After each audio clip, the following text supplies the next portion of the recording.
On 4, and we can officially lay our playoff hopes to rest for the season. Yesterday's loss in Buffalo means the Dolphins will not make the postseason. A 3-interception performance by Jay Cutler ended with a 24-16 defeat. But it's not all bad news. Sports anchor Mike Cuneo joining us to talk about the game, what went wrong, and why there might be reasons for hope. But let's start with the obvious. The season pretty much over.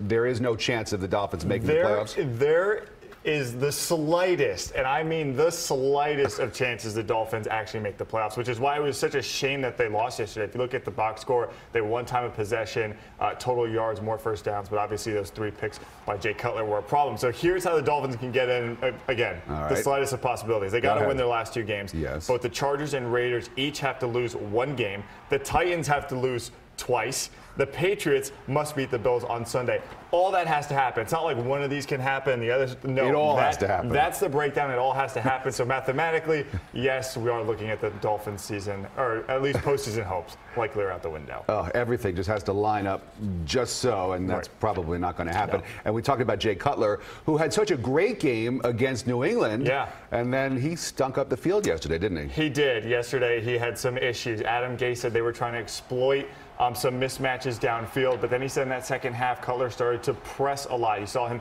dropping the football back there in the pocket, and sometimes he was just throwing off his back foot and hanging some balls out to dry, or hanging receivers out to dry, thus leading the safeties and corners just to sit under the ball like a center fielder and take the pick. So yeah, Jay Cutler, really a bad performance yesterday. Adam Gase thinks he may have been pressing a little bit, but I mean, he's still going to be your quarterback in the final 2 games, especially with that outside chances still to go. All right. And let's talk about some of these young players, because if there is a reason to watch the last few games of the season, it's not to watch them get into the playoffs, but to watch some of the young talent that the Fins have, and they do have some great second-year players, right? That's absolutely right. While this season may not, bear any playoff results, there is something to be positive about. There is a bright future for this team. You look at a guy like Xavier Howard, had those 4 picks the last 2 weeks. He found himself in the backfield making sacks, tackles for losses, so he continues to play well. And then Kenyon Drake, 50 yards in that first half. Unfortunately, they had to get away from him because they were playing from behind, so they couldn't really keep running the ball. But another guy, Charles Harris, your first-round draft pick, he was causing havoc yesterday. Unfortunately, he couldn't get as many sacks or takedowns as he would have liked. He missed on a few of those. But still, all these guys are still producing, so at least you have that going forward. Now we have to wait to see where the Dolphins end up in the draft, because of this sort of 500 record they'll likely finish with, they're going to be somewhere in the middle of the draft, probably around the 14th, 15th pick. So that lands you right in the middle, and just interesting to see what kind of top players. Yeah, what do you think they're missing? If they had to go out and get a couple pieces, what are they looking for?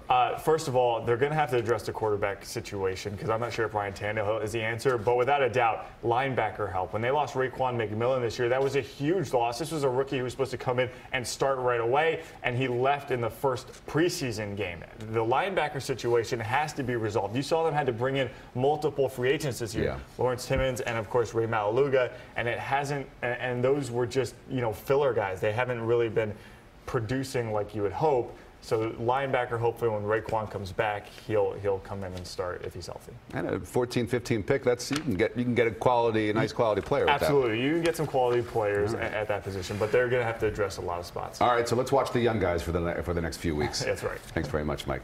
Rutabaga. Thanks, guys. And